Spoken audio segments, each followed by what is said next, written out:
Get it? Because it's fire? That's fucking... Hello! I'm in my parents' closet right now because it was the only dark area. And it had the lighter. Fuck!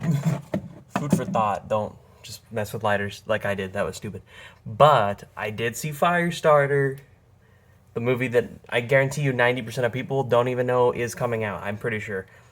What to say? The original one with Drew Barrymore is okay. It's hold up, honestly, okay. Like, I think a lot of people see it and they still go, like, it's a little campy, a little cheesy at times. Bit dated, but Drew Barrymore's really good in it, as well as the parents. Honestly, it's a pretty decent film. I have not seen it in like 3 years. I was going to rewatch it before this, but I may check it out again sometime soon. But honestly, I was interested in this a little bit. The trailers were a little corny, but they had a good visual style. It looked like it could be okay. Zac Efron taking on a more serious role again. He's had a few in the past. What was the one that he had on Netflix where he played the killer? I forgot what it was called. Oh, what was it called? It was an okay one. He was okay in it too. And he was good here. But sadly, this film is poorly written and very slow. Not to an entertaining degree. I've seen good slow burn and then I've seen just plain slow burn. This is just kind of like no surprises, most basic premise, very predictable, very simple. Everything is kind of thrown at you. There's little scenes that I'm like, it doesn't feel like well put together. Like stuff will just be revealed and twists will just happen and characters will just show up and we're like, all right, I guess we're following them now. And there's no really big development for anyone. The only people that have, I would say, any development for characters at all, and it's very minimal and not very that interesting, is Zac Efron as the father, Aaron, and the daughter, played by, what's her name? She's from, what is she in? She was in It Chapter 2. She got her face eaten off under the bleachers. She was good, too. And so was the person who played the wife. I'm forgetting her name, too. But honestly, it's like just average. Like, it is the most 5 out of 10 movie if I've ever seen one. It has pretty solid cinematography. It is decent. Some decent acting, some decent ideas, some okay visuals, some 2 or 3 hours like, oh, that's pretty good kills. Some corny moments that are meant to make you laugh, some moments that are really cheesy that are making you laugh unintentionally, and that's kind of a bad thing, I know. The writing, though, is just sloppy. The editing is very... It's just not a well put together movie. It almost feels like 20 minutes was cut, and it honestly feels like this was like the first script. It felt like someone wrote this in like a week or two and was just quickly adapting it based on after reading the novel. It is a little bit more faithful to the Stephen King novel, just barely compared to the original, but it's like nothing major. It's just still this okay, average, little put together film that I don't think people are going to remember or even care about. And honestly, I was kind of bored. I'm between 2 scores, honestly, and very close scores. It's just like, I don't know, like, do I slightly degrade this below the midpoint, or is this just, like, very 50-50? Is this just average, basic, mediocre film? And honestly, I'm not gonna remember it. I'm not gonna ever really return to it.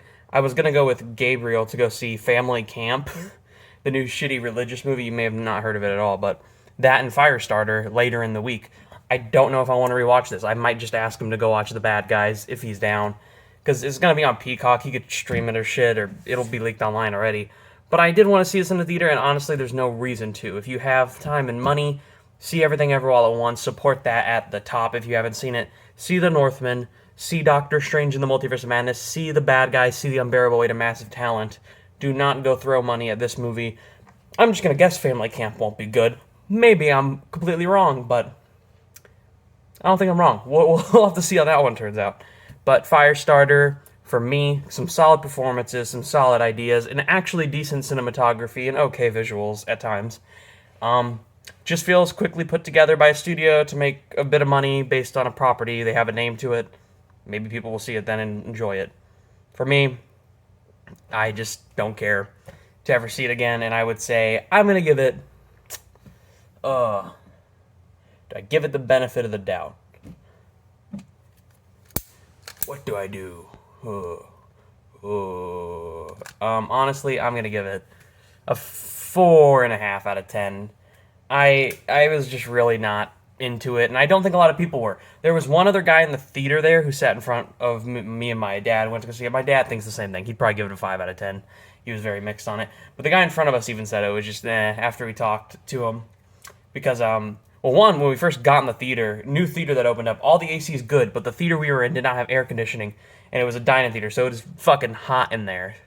I'm still a little sweaty. I'm recording this like right after I got home, and it was just shit. It was just that hot. And in all honesty, like, get AC fixed in your fucking theater. This theater just opened a week ago, and they do not have AC in that one room. How did that already break? Come on. Come on. Get better out there. You know what I'm saying? Sponsored by Bic. Get better. Yeah, and even the guy walked in saying, like, shit, I know this movie's Firestarter. Why is it so fucking hot? And all of us just left the theater like, well, original's still a little bit better. You'll have maybe a little bit more fun. It feels fresher than this, and I would say Drew Barrymore's performance is slightly better, and the writing in that, well, not great at all.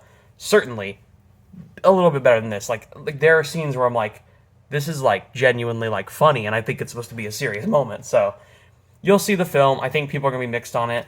Honestly, the only line that felt intentionally campy was "Liar, liar, pants on fire," which did work. And this scene where like 3 kids like do this, it was very corny. You'll see it in the film if you see it. It's streaming on Peacock starting tomorrow, which is May 13th.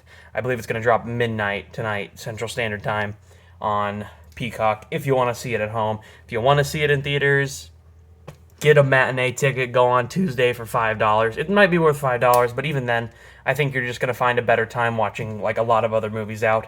And there are better horror movies coming out and that were previously out, like X. And X is hit home video. Watch X at home if you want a good horror movie. Watch the original Firestarter if you want something a little bit more energetic and fun and better written than this. This is just 4.5 out of 10. I will see you tomorrow with my 10 favorite horror movies of all time video, as well as a live stream spoiler discussion for Doctor Strange in the Multiverse of Madness, because I can finally live stream now, fuck yeah.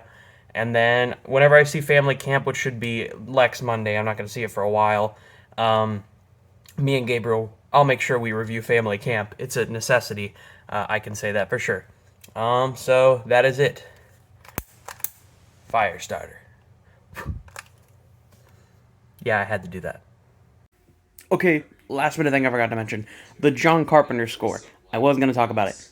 Pretty good synth score. It's like an average John Carpenter score. There are some tracks that are really good and some that are just kind of alright, expected. There were 2 in particular, the opening credit scroll score, and then there's this one score that happened around the time that they were first leaving their house. I won't say why, for spoiler reasons, but those in particular I thought were really good tracks. It has a decent score. It's a little catchy. If you like John Carpenter scores, you'll like the synth score here. And the second thing I want to mention, it is on Peacock already, so it just literally dropped at, like, I believe 7:30 Central Standard Time as I am here, so it just hit Peacock because I got an email about it, because I had the Peacock ad-free for about 2 months, and I, like, literally just canceled it, so I could theoretically, I don't think you can watch the movies unless you have, like, the main one. Maybe I could watch it, I don't know, I'm not going to watch it again anyway, but it is on Peacock, so if you want to see it, it is there. That is all.